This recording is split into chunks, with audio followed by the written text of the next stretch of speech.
Bienvenida en el marco de las actividades que se están realizando. A ver, movemos un poquitito. Todos, ahora sí. Buenas tardes nuevamente. Les doy la bienvenida en el marco del festejo por los 95 años de la Facultad de Ciencias Económicas de la Universidad de Buenos Aires. La actividad que nos convoca en este momento es la mesa redonda por los 50 años de la carrera de licenciado en Economía. Nos acompañan el doctor Arturo O'Connell, es economista egresado de la Universidad de Buenos Aires, doctorado en Cambridge, tiene una larga trayectoria docente en la Universidad de Oxford, Flaxo y la Universidad de Buenos Aires. Trabajó para las Naciones Unidas y para la Cancillería e integró el directorio del Banco Central entre 1986 y 1988. También se encuentra el doctor Jorge Katz, doctor en Economía de la Universidad de Oxford y licenciado en Economía Política de la Universidad de Buenos Aires, profesor visitante en la Universidad de Yale en los Estados Unidos y en la Universidad de Sussex en Inglaterra.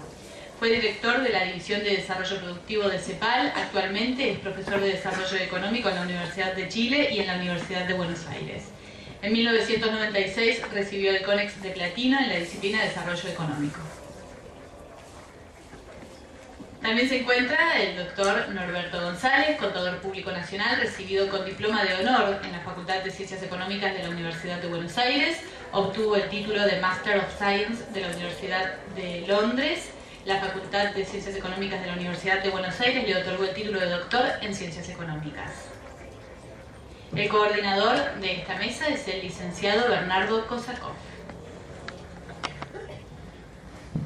Bueno, hola, buenas tardes. Muchas gracias por la presencia de todos ustedes. Y la verdad que estamos en un día de fiesta y es bueno estar en un día de fiesta. Hoy tenemos el privilegio de tener a tres personas de una calidad humana notable y que creo que nos pueden transmitir cuál era el clima, cuál era la expectativa, qué estudiaban, a quién leían, qué pensaban que podía ser el aporte de la carrera de Economía para tratar de tener un país en el cual generemos un mayor bienestar general. Bueno, vamos a dar 15 minutos a cada uno, tenemos que abandonar este lugar a las 7 menos 5 y vamos por orden alfabético, así que empezamos por Norberto González.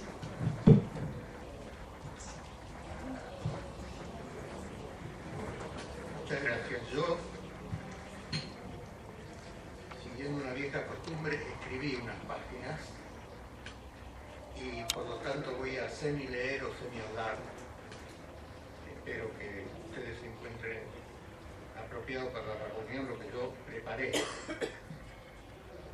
En primer lugar, agradezco muy sinceramente la invitación. Esta es la primera vez en una buena cantidad de años que no estaba en la Facultad de Ciencias Económicas y también hacía mucho tiempo que no veía a muchos viejos o antiguos colegas y amigos a los que aprecio, de modo que estoy contento por esa razón. Me parece que tal vez lo más interesante o lo menos aburrido que puedo hacer con los minutos que me tocan es ayudar a contestar la pregunta de qué cambió desde la creación de la licenciatura, con base en mi propia experiencia en aquella época en la facultad. Yo no me he referido a este tema, creo que nunca, en forma pública, de modo que es también una novedad para mí desde ese punto de vista. En primer lugar, 50 años es un periodo medianamente largo para un país o una institución, pero es enormemente largo para una persona. De modo que yo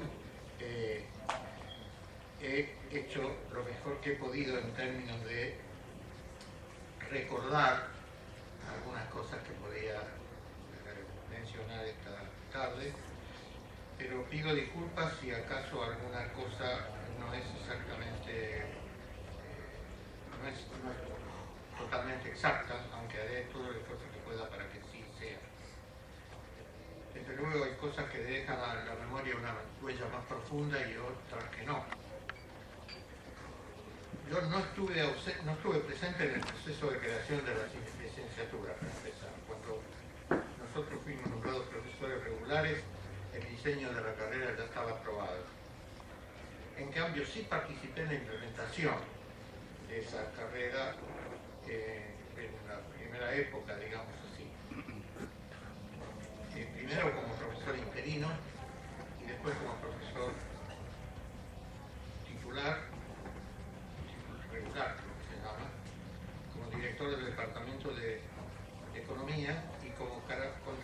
Argentina del equipo de profesores que dirigió el programa de intercambio con las universidades de Oxford y de Cambridge. Yo hoy voy a mencionar solamente algunas pinceladas de la experiencia de aquella época, porque para eso da el tiempo de que disponemos. En primer lugar, voy a hacer algunos comentarios sobre la situación anterior a la creación de la licenciatura. Un primer tema es el de los planes de estudio. Probablemente todos ustedes conocen, pero es bueno recordarlo, que hasta que se inició la nueva carrera de economista, todos éramos contadores. No había forma de estudiar economía sin estudiar la carrera de contador. Y después de eso había un programa que continuaba en lo que se llamaba el doctorado. Pero tanto la carrera de contador como la de doctorado era una combinación de materias de derecho, una buena cantidad, de contabilidad y también de economía. La economía no se llevaba a la parte más destacada. De modo que la formación de economista no era muy sistemática. Había algunos muy buenos profesores en la economía. El Previch estuvo enseñando aquí en esta facultad hasta fin de los años 40, yo fui alumno de él en esa época. Él dictaba una materia que se llamaba dinámica económica y las clases de él siempre eran interesantes porque era una personalidad interesante. Eso por una parte. Por otra parte, recuerdo el viejo libro o antiguo libro de Raúl Roque Gondra, que tenía un apéndice matemático escrito por Barral Souto. No sé si ustedes conocieron a Barral Souto, era un profesor muy talentoso, me parece a mí, que además del apéndice matemático del libro de Gondra, había escrito, según decían, un artículo que Leontief, cuando estuvo aquí en la facultad, dijo que era el antecedente más directo que conocía de la programación lineal. Barral era una persona realmente inteligente, de mucho talento, y muy interesante para conversar con él, por cierto.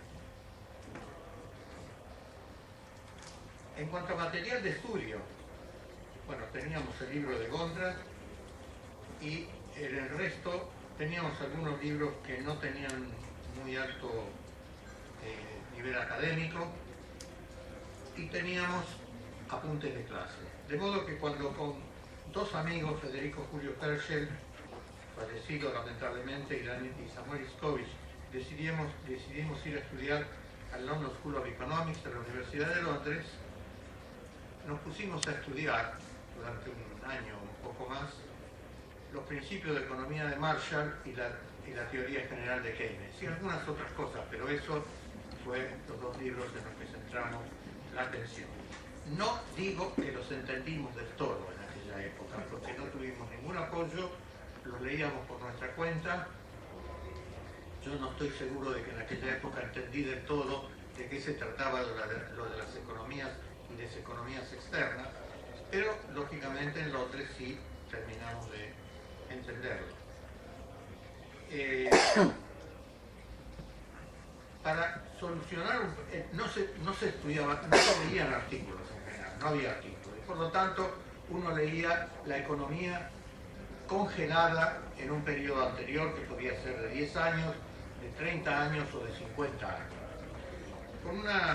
Con algunos colegas y amigos tomamos la iniciativa de crear una revista, Desarrollo Económico, que estaba destinada a dos cosas. Primero, a dar una oportunidad de escribir a gente que no tenía la oportunidad de escribir sobre temas de teoría o temas de economía aplicada orientados al interés de un economista argentino.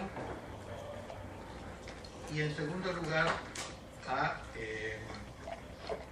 traducir en la revista algunos artículos que a nosotros nos parecían importantes para los alumnos de la carrera y para los graduados de la carrera, de modo que leyéramos algo más que los apuntes y alguno que otro libro de texto argentino.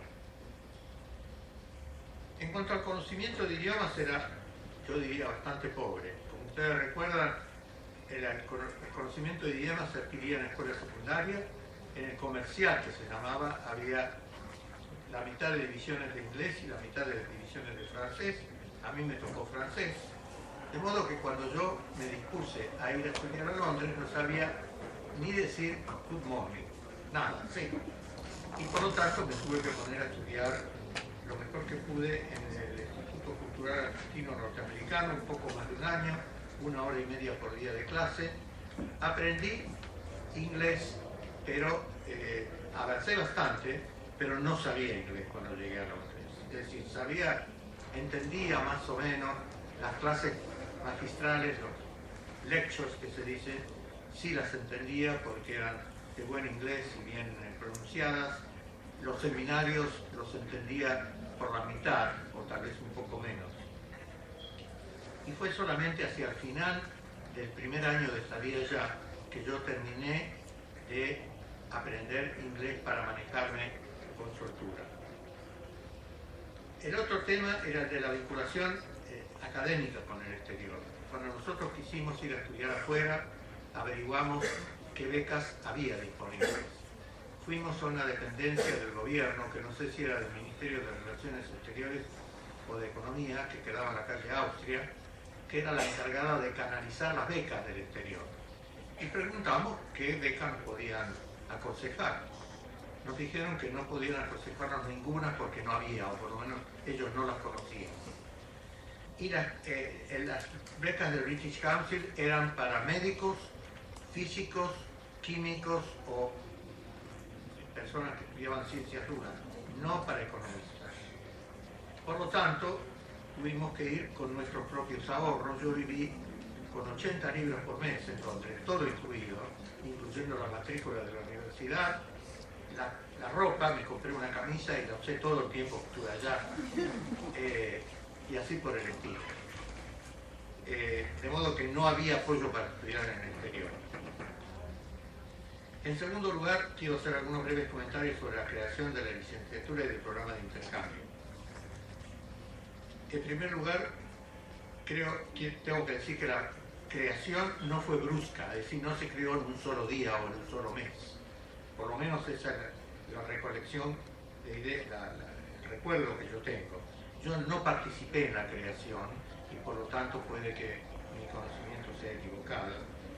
Pero yo creo que hubo una serie de actividades en la facultad, antes, durante y después de la creación, que no solo fueron iniciativa de las autoridades de la facultad y del decano en particular, sino que fueron iniciativas de profesores, inclusive de alumnos individuales o en grupos, que organizaban seminarios o cursos que trataban de cubrir lo que la facultad no nos había dado. Se discutían artículos seleccionados o capítulos de libros, cosas que nos parecían que eran deficiencias de la... Es decir, no solo yo, sino más que yo, la gente que tomaba las iniciativas, las cosas que parecían deficiencias de la formación.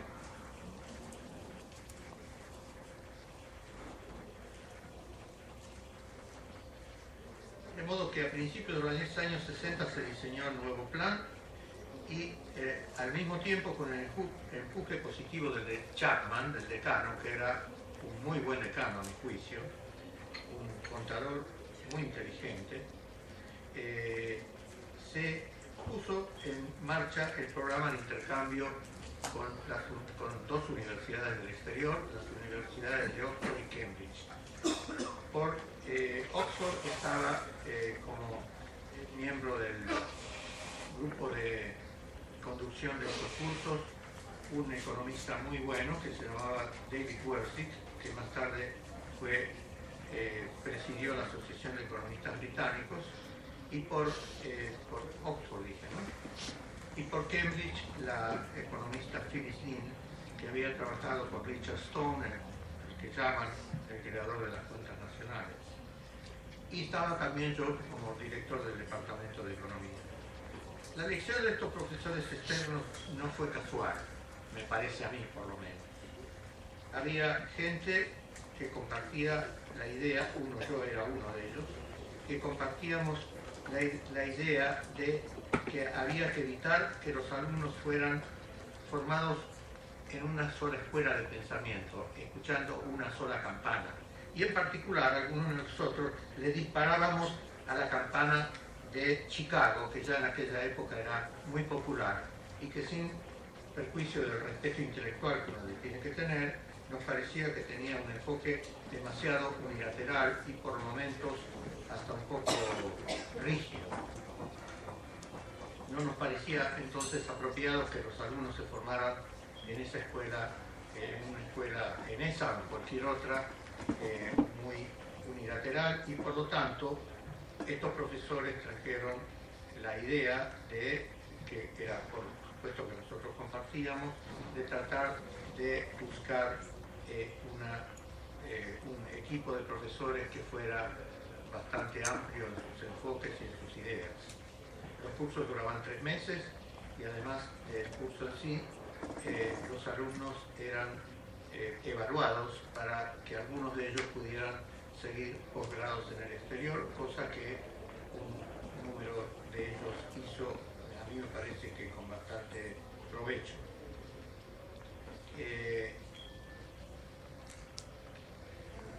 Bueno, yo creo que se me acabó el tiempo, pero quiero decir que yo, estos breves comentarios que hice no son ni suficientemente profundos ni suficientemente sistemáticos. No espero que vayan a dar una idea acabada de lo que fue aquello, ni de lo que aquella experiencia puede contribuir a la licenciatura actual.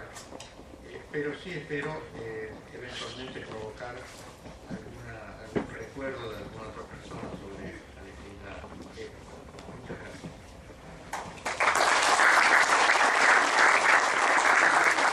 Roberto, seguís vos. Gracias, Denis. Bueno, ante todo, quiero agradecer a la gente de la facultad que organizó esto y a Beni por su gestión de la reunión. Estas experiencias siempre tienen algo de dulce y de agres. Es decir, es como cuando uno se sienta a ver fotos viejas de la familia. Es decir, por un lado, despierta mucho cariño, mucho recuerdo, mucha emoción, y por otro lado, uno encuentra el paso irremediable del tiempo. Es decir, y las fotos son una mezcla de ambas cosas. Es decir, de épocas muy dulces, muy recordadas, y al mismo tiempo de los años que han pasado desde las fotos. Debo decirles que me pasa lo mismo en esta oportunidad. Tiene algo de dulce y algo de agres. Al revés de Norberto no preparé nada. Es decir, simplemente voy a hablar un poco de lo que me fue surgiendo esta tarde cuando pensaba en la reunión de hoy. Creo que lo primero que quiero hacer es poner en contexto. Argentina tiene esa peculiaridad de que es un país que en épocas despierta enormes expectativas, de que tiene un futuro esplendoroso y que después frustra esas expectativas con caídas que son difíciles de comprender. En el momento que se crea la facultad, Argentina vivía una época de gran esplendor intelectual, es decir, una época de el mundo en realidad. Es decir, recién había ocurrido la Revolución Cubana. Es decir, una de las cosas que me impactó en esta facultad fue la venida del Che a una reunión en la cual había gente en las paredes y en el techo. Es la época de la Alianza para el Progreso, es la época en que efectivamente el contexto parece ser el de un mundo dinámico que tiene poco que ver con el mundo en que vivimos ahora, es decir, con la sensación de incertidumbre y de amenaza con la que uno vive en el momento de hoy. En ese contexto, estudiar economía era un voto de fe, era porque uno estudiaba economía para funcionar en el sector público. Es decir, uno no estudiaba economía para trabajar en una transnacional a la vuelta de la esquina, sino porque de verdad vivíamos en un mundo que estaba en pleno proceso expansivo y la carrera de economía prometía de verdad una inserción interesante en un proceso dinámico en el cual Argentina estaba inserta. es la época en que empezamos a crear una industria automotriz, es la época en que Frondizi habla de empezar a sacar petróleo. O sea, es un país que se enfrenta a un cierto dinamismo que, como les digo, muchas veces ha ocurrido en la historia argentina y han terminado en frustraciones. En ese contexto, la primera camada que entra a la facultad, de la cual me siento orgullosamente miembro, tiene algunos nombres de gente que quiero recordar en la tarde de hoy. Miguel Sidrowski, Héctor Diegues, Oscar Brown, Alberto Sojit. Ninguno de ellos cuatro están hoy entre nosotros. Pero cada uno de esos cuatro, les puedo asegurar, tienen un lugar perfectamente claro y perfectamente definido dentro de mi corazón. Con los cuatro tuve oportunidad de cursar materias en sucesivos momentos de la carrera. Y de cada uno de los cuatro guardo semblanzas increíbles. Miguel Sidrowski era lo más parecido en el contexto de Buenos Aires a Woody Allen en Nueva York. Era el típico judío de Buenos Aires, viviendo en la calle Camargo, obsesivo por lo que estudiaba, capaz de ponerle 20 horas al libro de Patinkin, y si a las 20 horas uno de nosotros decidía levantarse, lo miraba mal. Es decir, se molestaba de que alguien tuviera la necesidad de dormir un rato. Salimos casi todos juntos al exterior. Hablábamos muy poco inglés, como dice Norberto. En el prólogo del libro de Miguel, que es un libro realmente importante, porque en el 56 Solow Swan escriben el modelo neoclásico de crecimiento. Ese modelo no tiene moneda, y la inquietud de Miguel fue ponerle moneda al modelo neoclásico de crecimiento, fue ponerle un sector monetario. Y efectivamente es una contribución importante de alguien sumamente joven en ese momento en la historia de esta profesión y de esa disciplina que era crecimiento económico. El prólogo de ese libro lo escribe Milton Friedman, y Milton Friedman dice: la verdad que a este señor no lo reconocí durante todo el semestre mientras hice clase porque nunca abría la boca, porque no sabía inglés. Pero cuando entregó el primer examen, lo mandé a llamar para ver quién era, porque el examen estaba lejos por arriba de cualquier otro examen de la clase. Y ahí empezó la carrera de Miguel. Y Miguel hizo una carrera absolutamente espectacular. Terminada su formación en Chicago, inmediatamente recibió la oferta en MIT, y Miguel era uno de esos personajes que, de no haberse frustrado muy temprano su vida personal, ciertamente hubiera llegado muy lejos en la historia de esta disciplina. Héctor Diegues vivía en la calle Osaka, a 4 cuadras de la cancha de Ferrocarril Oeste. Y recuerdo tardes y tardes y tardes de domingo, estudiando con Héctor y escuchando los goles en la cancha de Ferrocarril Oeste, y yo diciendo: ¿por qué estoy acá? Que si la tarde es maravillosa y podría estar haciendo otra cosa. Héctor realmente era otro personaje de un calibre humano y de una profundidad en su pensamiento. Era la época en que la profesión discutía factor reversals, Cambridge England versus Cambridge Massachusetts. Y Héctor tiene algunos papers hechos en esa época sobre este tema del factor reversals realmente espectaculares. Hay uno en la revista de México, en el trimestre económico de México, que es de una rigurosidad fenomenal. Oscar Brown era otro personaje. Oscar Brown era quien llegaba a los exámenes y se juntaba con nosotros, siempre sacaba 10, por supuesto, y cuando uno le preguntaba: ¿qué estudiaste?, Oscar se encogía de hombros y decía: nada, leí el diario. Y la verdad, había esa mezcla de timidez, de arrogancia, de enorme capacidad de percepción. El artículo de él con el Primillac sobre la economía argentina es un artículo que hizo mucho ruido en muchos momentos, está publicado en un Economic Journal, es un artículo importante y marcó una línea de pensamiento durante bastante tiempo. Y el otro es Alberto Sojit. No voy a seguir en esto porque se me va a ir todo el tiempo. Junto con ese primer grupo de gente que de verdad dejó una marca importante en mi corazón, estaba Ernesto Cris, que está por acá, estaba Oscar Altimir, estaba Morris Teubal, Es decir, mucha gente que en ese momento fue la primera camada que entramos a la carrera, reconozco que había otra gente que ya estaba, como por ejemplo Arturo, y a los cuales conocimos ya acá dentro, si no los conocíamos de afuera, por lo menos yo. Y por supuesto estaban los amigos de la izquierda, el Quito Miñán, el Santiago Lebedinsky y muchos otros. Este grupo de gente recibió un enorme impacto de 5 o 6 profesores que también quiero recordar hoy. Uno fue, por supuesto, Julio Rivera, que creo que nos ha marcado a todos y que de verdad su rigurosidad y su forma de hacernos clases, Olivera llegaba a 9 menos 10 en punto y se iba a 10 menos 10 en punto y no había una mosca que volara durante la clase de él.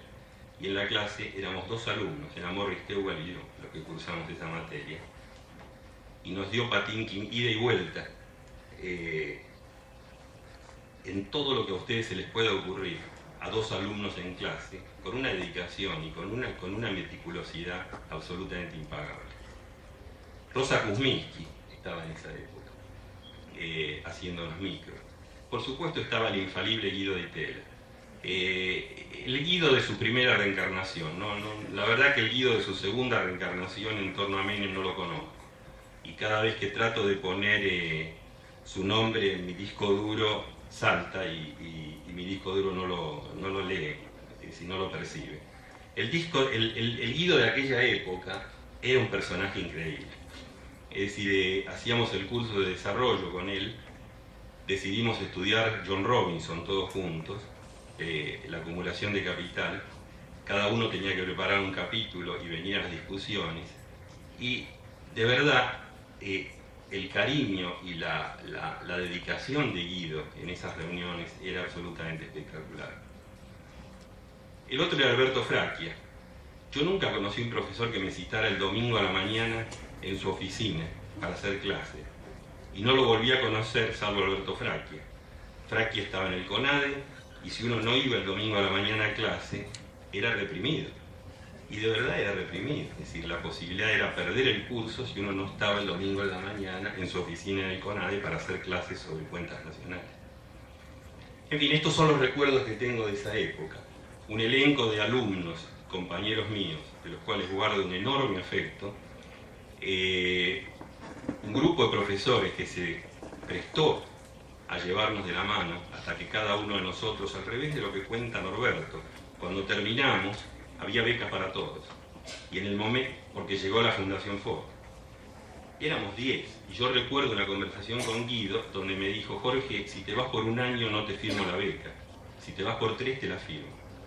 Es decir, y de verdad había plata y había lugares para todos. Y les quiero contar una anécdota para que ustedes vean el grado de aleatoriedad que hay detrás de la vida de la gente. En el último año del curso que yo estuve, vino Paul Baran a hacer clase a Buenos Aires. Hizo un curso sobre comercio, me fue muy bien. Y Paul Baran me llamó al hotel, el Hotel Crillon en Santa Fe, no sé, será penal. Y me dijo: ¿y usted qué va a hacer ahora que se recibe? Le dije: mire, la verdad que no sé, pero me interesa mucho John Robinson y la acumulación de capital y qué sé yo. Y me dijo: mire, yo soy muy amigo de Kaleski, le ofrezco escribirle a Kaleski, conseguirle lugar en Polonia y que usted se vaya a trabajar con Kaleski. Imagínense, yo tenía 21 años, es decir, que alguien me dijera: se va a ir a trabajar con Kaleski. Lo primero que le dije: mire, sí, claro, obvio. A los 15 días llegó Paul Stritten a Buenos Aires, hizo un curso sobre Trade Creation, Trade Diversion. También hice el curso, también me fue muy bien, y me llamó al mismo hotel, al Crillon. Y me dijo: ¿usted qué va a hacer, Katz? Y le dije: mire, la verdad le prometí a Paul Baran que me voy a Polonia. Y Paul Stritten se largó a reír a carcajadas. Y me dijo: ¿me puede explicar por qué está por hacer semejante estupidez? Si va a estudiar un idioma que no le sirve a nadie. Va a estudiar una economía que se está cayendo en pedazos, y Kaleski lo va a ver una vez cada 10 meses, cada 8 meses. ¿por qué está haciendo eso? Le dije, la verdad que no sé por qué lo estoy haciendo. Me dijo, dentro de 15 días le mando la admisión en Oxford. Y efectivamente, 2 semanas más tarde me llegó una carta de la Secretaría de la Universidad de Oxford de que estaba admitido. Así que tenía beca, porque la Fundación Ford me estaba becando, y tenía la admisión 15 días más tarde sin siquiera haber escrito un papel. Ese era el mundo de ese momento. Pero era un mundo de una fluidez, de una creatividad, de un interés. Es decir, y al mismo tiempo era un mundo donde exteriormente pasaban cosas. Es decir, el año antes, la Unión Soviética había puesto un satélite en órbita con la Laika, y parecía como que Estados Unidos estaba detrás en la carrera de la exploración del espacio, y la noción del socialismo como una eventualidad abierta y posible, y lo que crecientemente fue proporcionando la Revolución Cubana en salud y en educación en el 60, en el 61, en el 62, en el 63, nos mostraba un mundo donde era posible el tema de hacer algo por la equidad. Y muchos de nosotros pensábamos en esa dirección. Y había ejemplos alrededor que nos decían que esto era factible. La carrera era un hervidero de todo eso. Es decir, era un ámbito donde uno llegaba todos los días a las 9 de la mañana y se iba a las 9, 10 de la noche, con una enorme satisfacción de cosas que ocurrían todo el tiempo adentro. O sea que los recuerdos que puedo tener de esa época son de verdad recuerdos de una enorme representación interna en lo personal.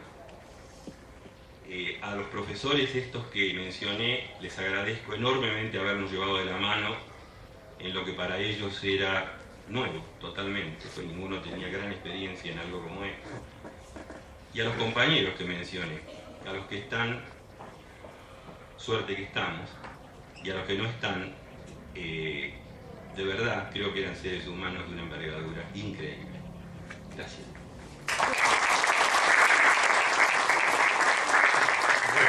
Muchas gracias, Jorge. Continuamos con Arturo Conel. Bueno, muchísimas gracias.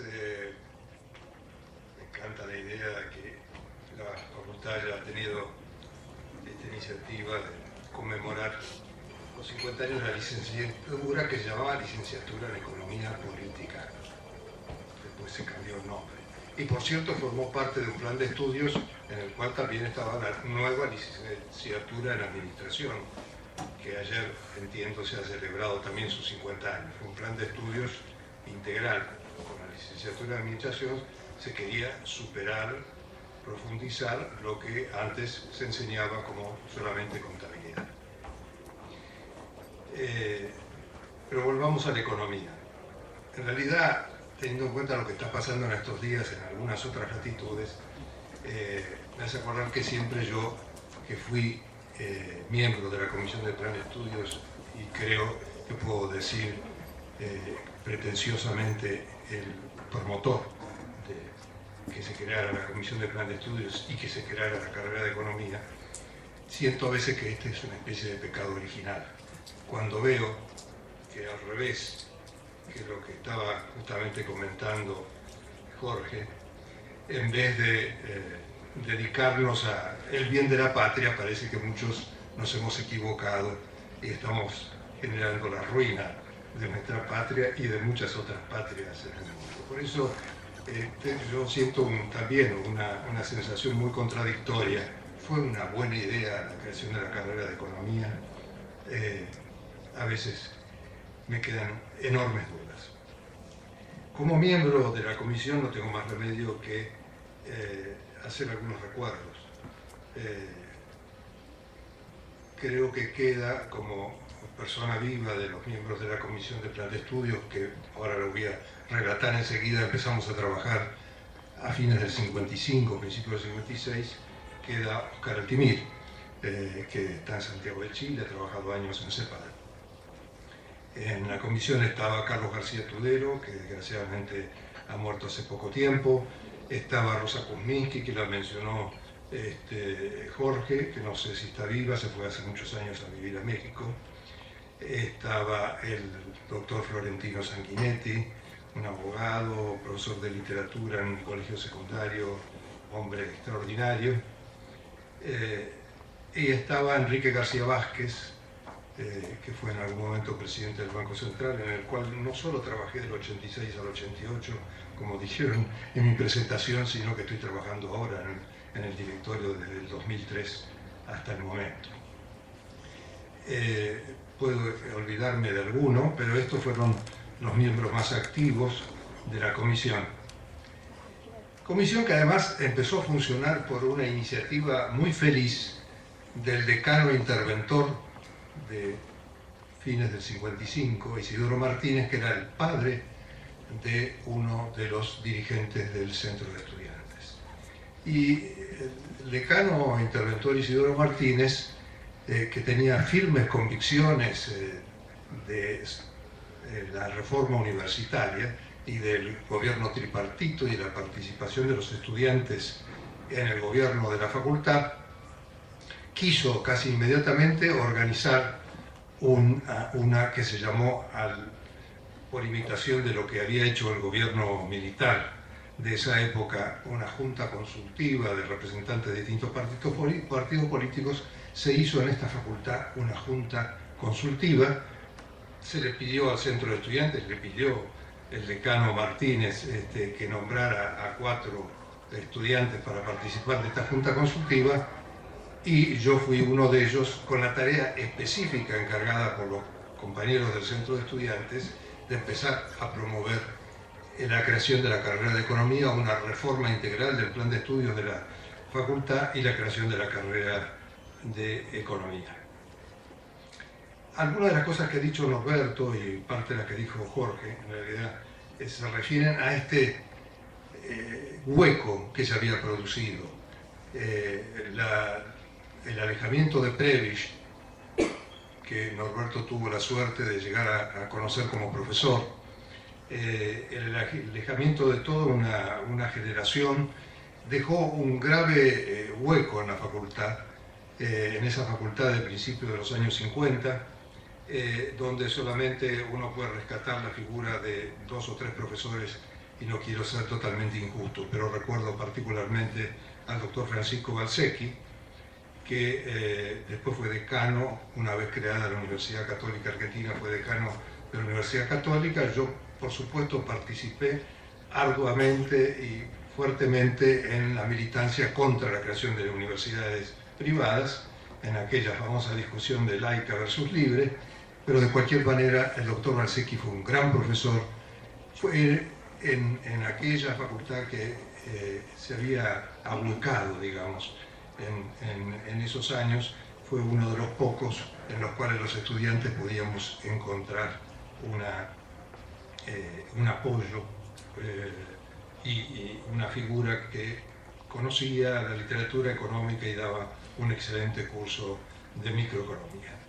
Entonces, como les comentaba, el decano Martínez creó esta junta consultiva y empezamos a trabajar en la reforma del plan de estudios, y una vez regularizada la universidad con la elección de una asamblea universitaria, de un rector y de un decano, lo fue mencionado el doctor William Leslie Chapman, que también apoyó rotundamente lo que muchos colegas de él, en cambio, colegas que eran contadores, veían como una reducción de su prestigio profesional, porque había esa posibilidad que mencionó Norberto de hacer la carrera de contador y después hacer un doctorado en ciencias económicas. En cambio, al abrirse totalmente las carreras, por un lado de contador con licenciatura en administración y por otro lado de economía, para muchos miembros de la profesión se les hacía imposible tener estas dos posibilidades, por lo cual no hubo más de un miembro de la profesión que no vio con buenos ojos esta división de aguas. Sin embargo, Chapman, que era un notorio miembro de la profesión, apoyó fuertemente, y esto era parte de una verdadera dinámica universitaria que mencionó Jorge, que acompañaba una efervescencia política. Creo que todos reconocen que esa universidad de fines de los 50 hasta el año 66, hasta el golpe de Estado de Onganía, fue una universidad notable, gloriosa, en la cual se renovó totalmente la universidad en muchos planos y se logró realmente alcanzar niveles de calidad que eran relativamente desconocidos hasta ese momento. Yo quisiera ahora, pasando la anécdota de cómo se constituyó esta comisión, que siguió trabajando, bien lo decía Norberto, no fue una cosa de un día para el otro. Empezamos a trabajar a fines del 55 y seguimos trabajando durante 2 años largos, ya como consejo directivo de la facultad. Yo no era miembro del consejo directivo, pero continué trabajando como miembro de la comisión de plan de estudios, hasta que finalmente el plan estuvo finiquitado, por lo menos en esa versión de ese momento. Debo decir que en esto entonces confluyeron 2 vertientes. Una vertiente nacional, digamos, que era esta efervescencia política y este impulso de renovación cultural y universitaria que acompañó este periodo de fines de los 50 y principios de los 60. Y también, sin duda, y esto tuvo su influencia y voy a contar alguna cosa específica sobre esto, hubo a nivel, no sé si mundial, pero a nivel de América Latina y también de países de Europa Occidental, cosa que he conversado con colegas de algunos de esos otros países, un movimiento hacia lo que podríamos llamarle, entre comillas, la modernización de las ciencias sociales. La UNESCO publicó una serie de estudios del estado de la enseñanza de las distintas ciencias sociales en el mundo, entre otros uno sobre economía, y donde esta modernización, por cierto, tenía muchísimo que ver con una anglosaxificación, digamos, de la enseñanza de la economía y del cultivo de la ciencia económica. Y fue así como, en realidad, una parte importante del trabajo que hicimos obedeció a la generosidad de un notable economista, el profesor Edward Chamberlain, el creador de la teoría de la competencia imperfecta ya en los años 30, notable profesor de la Universidad de Harvard, a quien yo, joven estudiante, le escribí y le dije que estábamos en este trabajo y si nos hacía la gentileza de mandarnos programas de la Universidad de Harvard. Y este profesor, a este ignoto joven estudiante de este remoto país, tuvo la gentileza de mandar un alto así de programas, como se hacía en aquella época, pre-Xerox, etc., en aquellos mimeógrafos con tinta violeta.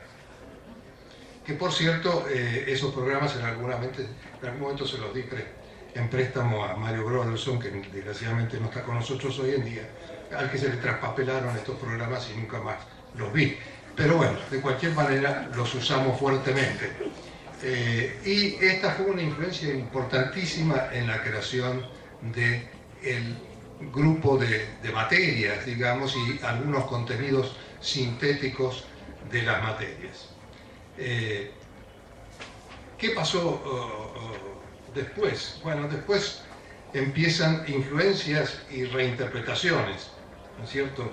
Llegaron, lo ha descrito muy bien, muy vívidamente y muy emocionantemente tanto Norberto como Jorge, llegaron profesores de Estados Unidos, llegó, y voy a decir por qué nombro específicamente a alguno de ellos, llegó Galbraith, llegó Vasily Leontiev, también por una casualidad, porque venía en una misión comercial de la República Popular de Polonia, llegó Oscar Lange, un famosísimo profesor de Chicago, pero de convicciones comunistas o de izquierda, que una vez instaurado esa república en la posguerra, se fue a vivir a Polonia y se convirtió en profesor y funcionario importante, como ocurriera también con Kalecki, que había salido menos tiempo de Polonia, pero había estado en Naciones Unidas, etc.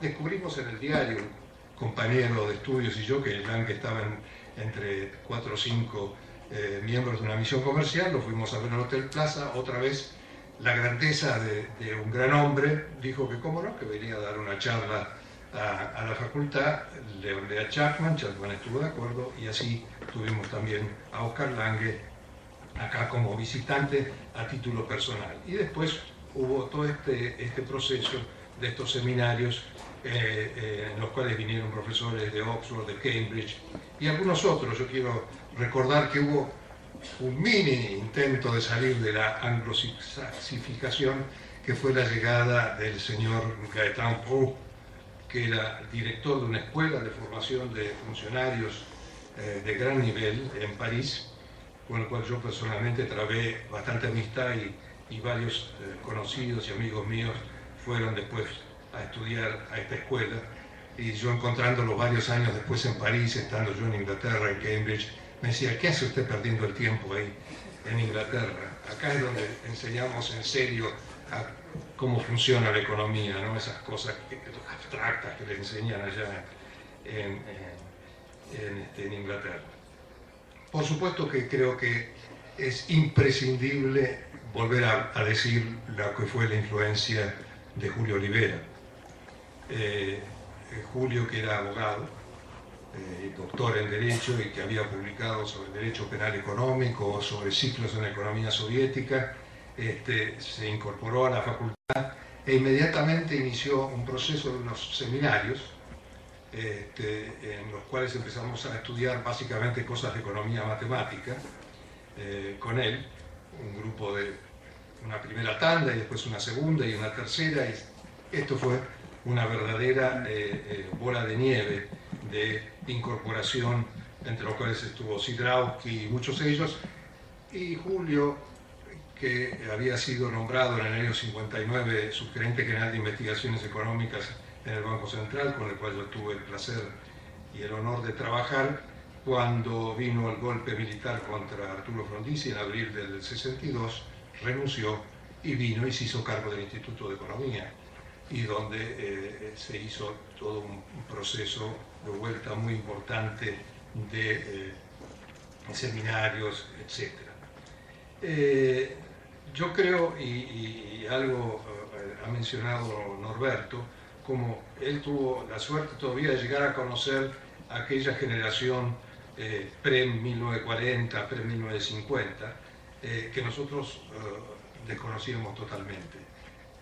Que Barral Soto había escrito este apéndice matemático al libro de Gondra, que era un predecesor de la teoría de la programación lineal que nosotros aprendimos en su versión de principios de los años 60, aunque ya había sido inventada durante la Segunda Guerra Mundial.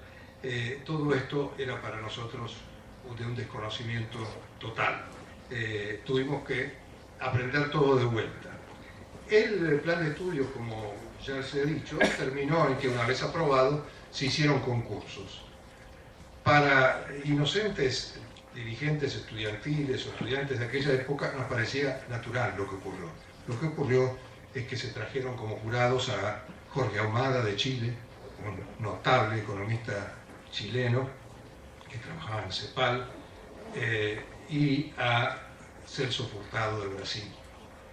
Se hicieron los concursos más limpios, de los cuales jamás yo haya vuelto a tener noticia en la Universidad Argentina, con jurados de extraordinaria calidad del extranjero, y donde realmente lo que se juzgó es los méritos de los profesores, hasta el punto que esto generó algún roce con un sector que se sentía que tenía más influencia política en la universidad y en la facultad.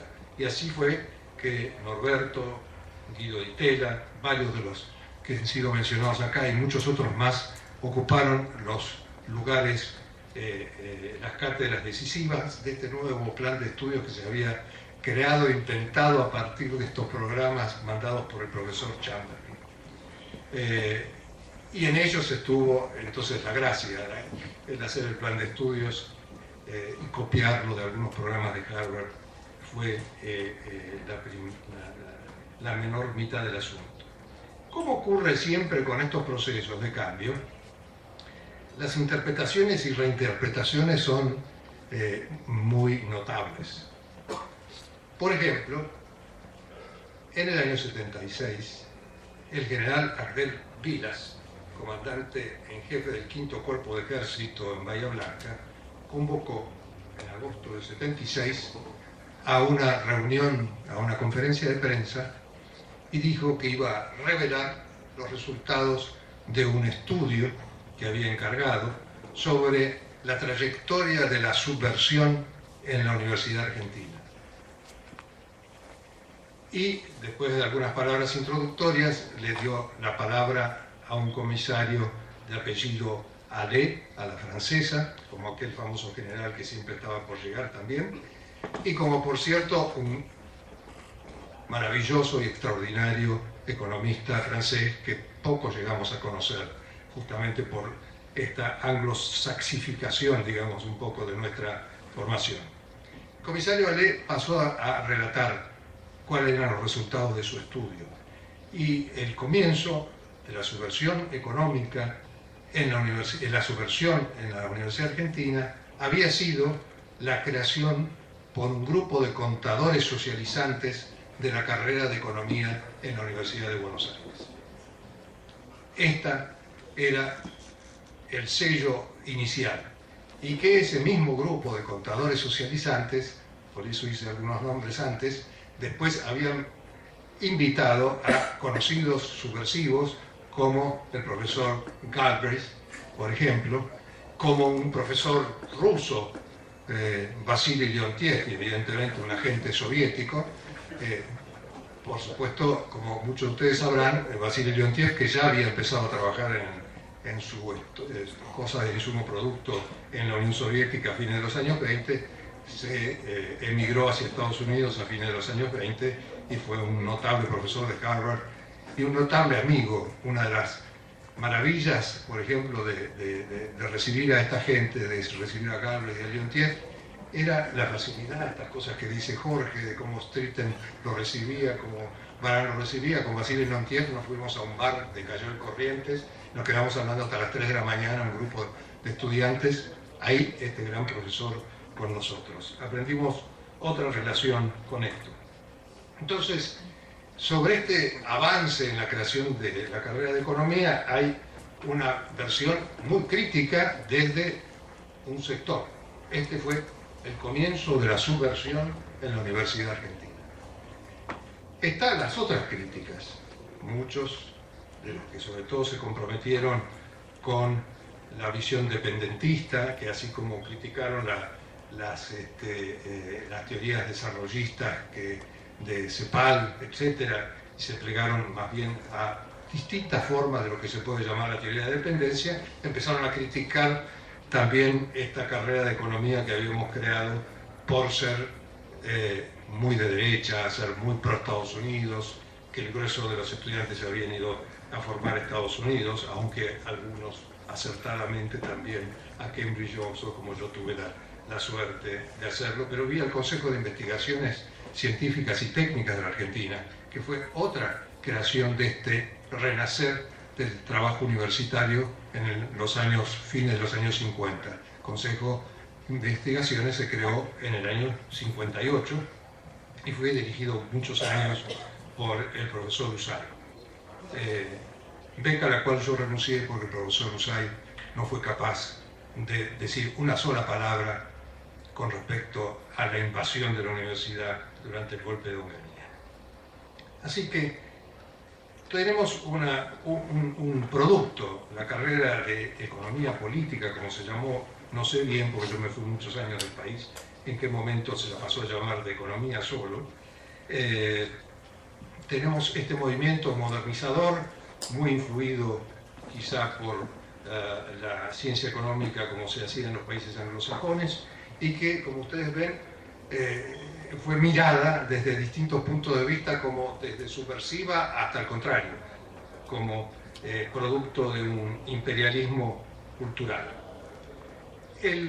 Los pasos siguientes, en los cuales yo ya en parte participé, en parte no, nos llevan al regreso de la democracia y bajo otro signo en esta facultad, que yo diría que es, perdón para aquellos que sí siguieron tratando de enseñar algunas otras cosas, la continuidad de algo que se impuso mucho durante el gobierno militar de los 70, que fue lo que los franceses sobre todo han dado en llamar el pensamiento único.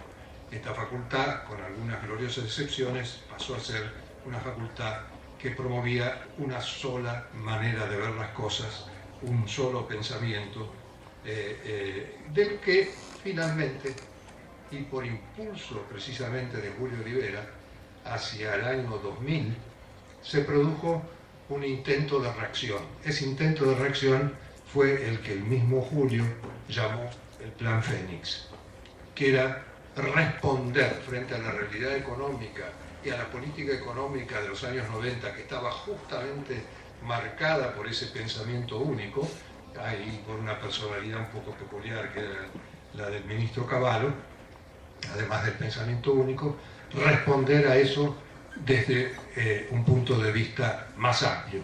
Y así fue como en septiembre del 2001 se lanzó el Plan Fénix en esta facultad, en una fecha un poco infausta, el 6 de septiembre, infausta por los recuerdos del 6 de septiembre de 1930, y donde en la facultad se produjo una reacción que continúa, en la cual se intenta justamente abarcar y entender los problemas de la realidad económica argentina desde puntos de vista más variados que los que se habían impuesto desde los 70 en adelante.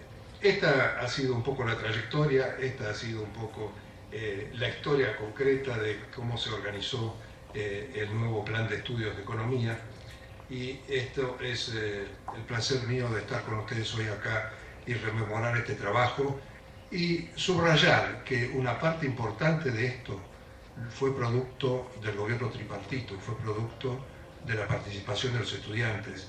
Fuimos nosotros, los estudiantes, el centro de estudiantes, el que empujó que hubiera una carrera de economía, el que empujó que hubiera una renovación profunda de esta facultad, que empujó que hubiera esos concursos limpios. Yo fui miembro de los jurados como representante estudiantil.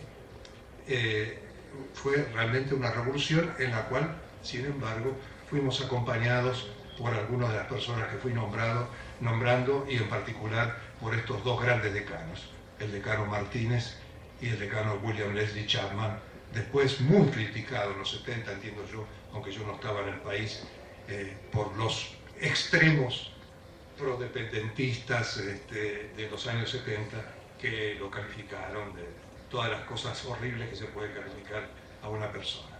Gracias.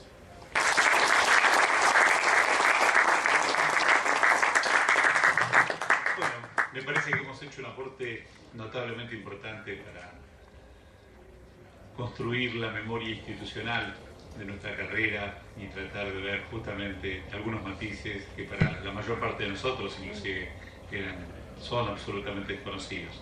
Obviamente estas son visiones no necesariamente completas.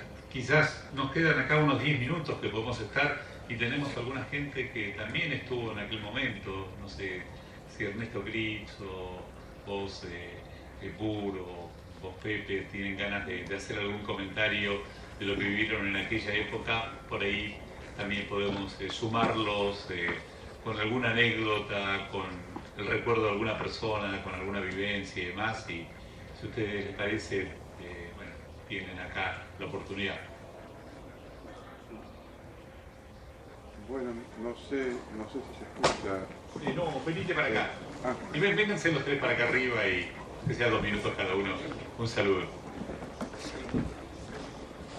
No sé si me olvido de alguien más de los que están en el auditorio.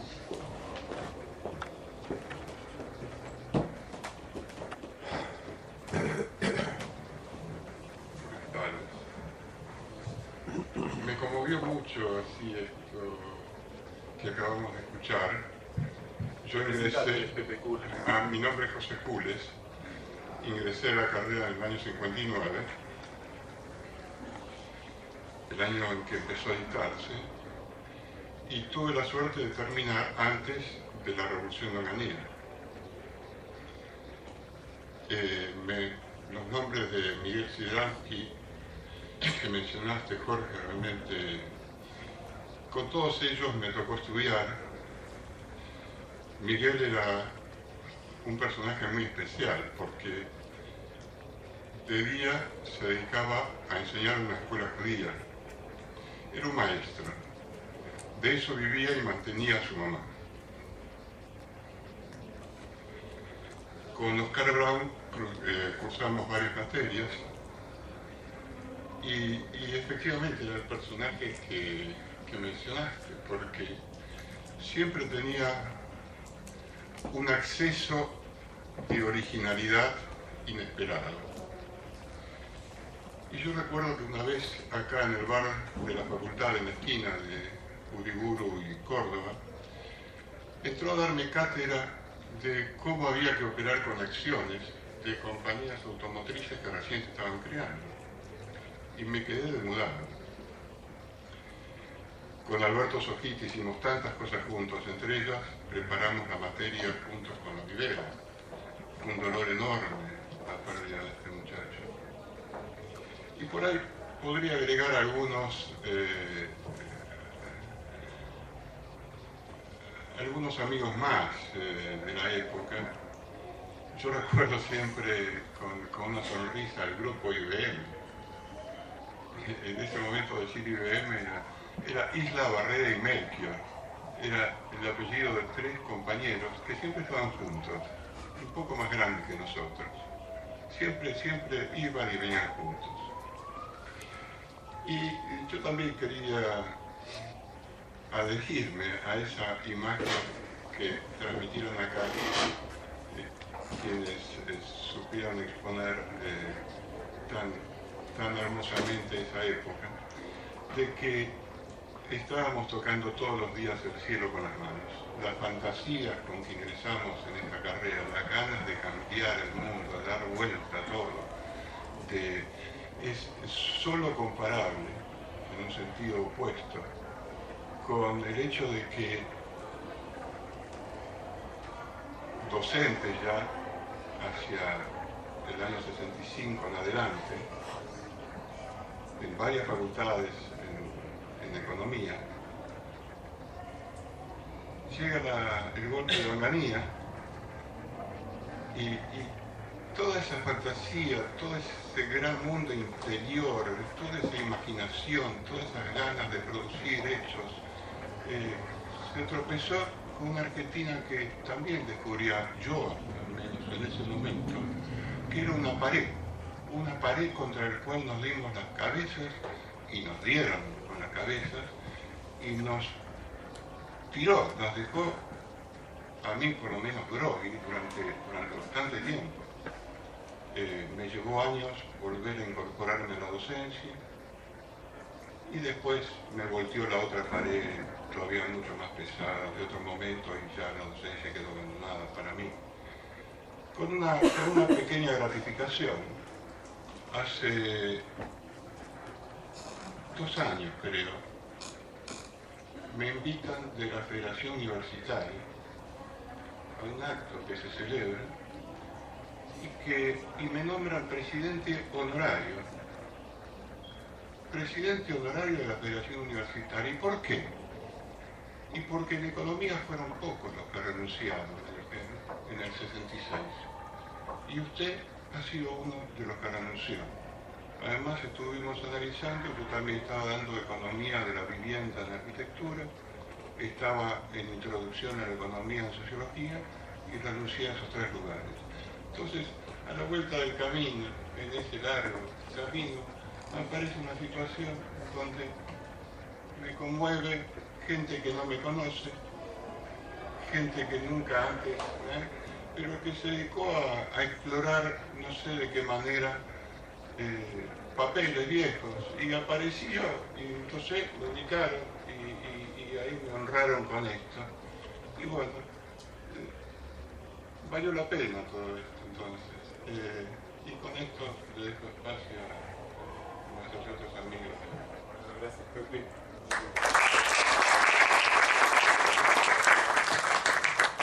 Gracias, Rini. Yo soy Ernesto Critz. también ingresé a esta facultad en el año 59. Yo no ingresé a la carrera de Economía, sino al contador público.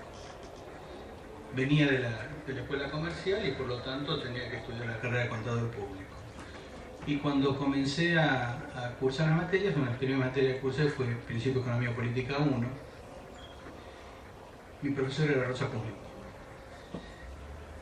Y me empezó a gustar y me sedujo. Yo creo que el haber tenido la oportunidad de cursar ese par de materias con Rosa seguramente cambió mi vida. Y me puse a estudiar economía. Con ese grupo éramos muy pocos alumnos. Jorge mencionó a varios de ellos, algunos muy brillantes que ya no están, otros brillantes que sí están, acompañados, guiados por un grupo de profesores fantásticos. En una facultad que todavía no se había acostumbrado al cambio. Jorge recordaba algunas historias de Guido. Yo tengo una anécdota que de alguna manera pinta cómo era esto. En la planta baja había una sala de profesores y los alumnos habitualmente no entraban, pero Guido nos citaba a veces y sí podíamos entrar a ese recinto difícil de acceder, que era la sala de profesores. Bueno, era en verano, un día de mucho calor, y yo estaba en remedio. Y bueno, estaba conversando con Guido y se acerca un empleado de la sala de profesores diciendo, le dice a Guido, por supuesto a mí no me miró, le dice, señor profesor, dice, usted puede recibir alumnos en esta sala pero no en camiseta. Esa era un poco las cosas que había, la renovación que significaban estos profesores frente a una universidad que estaba en realidad era una universidad de excelencia, como decía Arturo, desde mediados de los 50 hasta mediados de los 60 se construyó una fantástica universidad. Nosotros tuvimos la gran suerte de tener estos estupendos profesores. Yo todavía hoy puedo recitar de memoria cómo empieza el capítulo 9 del libro de Patinkin. Que efectivamente lo vimos con Olivera de arriba para abajo, de la izquierda para la derecha, y aprendimos mucho. La tristeza que sentimos cuando Norberto se fue a la CEPAR. Le fuimos a pedir por favor que no se fuera. Por supuesto tenía buenas razones, muy buenas razones para irse, hizo un gran trabajo en la CEPAL y era una vida realmente fantástica la que teníamos. Algunos, como Jorge, como Arturo, se fueron a estudiar afuera. Yo me gradué y en lugar de ir a estudiar me fui a trabajar en Naciones Unidas. Fue mi primer trabajo cuando me gradué y también fue fruto casi de la casualidad. Yo había trabajado en el CONADE cuando lo dirigía Roque Carranza. Cuando se produjo el golpe militar de Onganía, a los 30 días me echaron porque yo había sido miembro del centro de estudiantes, había estado en la comisión directiva del centro de estudiantes, entonces me echaron. En esa época estaba gestionando mi título. Yo no tuve la oportunidad de tener una ceremonia de graduación como todo el mundo, porque tuve que hacerlo por ventanilla, porque había una intervención.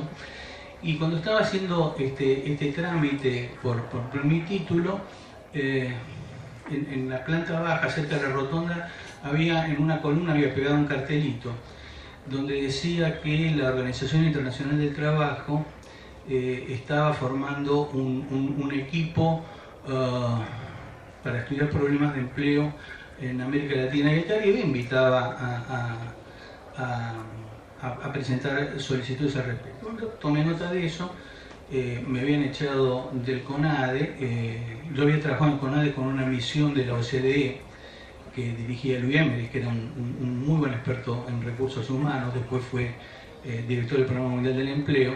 Bueno, y presenté llené mi formulario y Luis Emery, que había sido contraparte del OCDE en el CONADE, fue uno de los que avaló mi postulación. Me contrataron por 3 meses para ir a Santiago. Y bueno, en lugar de irme a Cambio, yo me fui a Santiago a trabajar por 3 meses. Bueno, 40 años después sigo trabajando en economía laboral, y realmente para mí muy emocionante estar esta tarde aquí. Como decía Norberto, 50 años son quizás no tanto en la vida de un país, muchísimos en la vida de nosotros, pero la verdad es que es como si hubiera sido ayer. Muchas gracias. Bueno, muchas gracias. Ahí en el fondo también está Carlitos Leiva, que podría venir a dar una palabra mientras nos dice algo.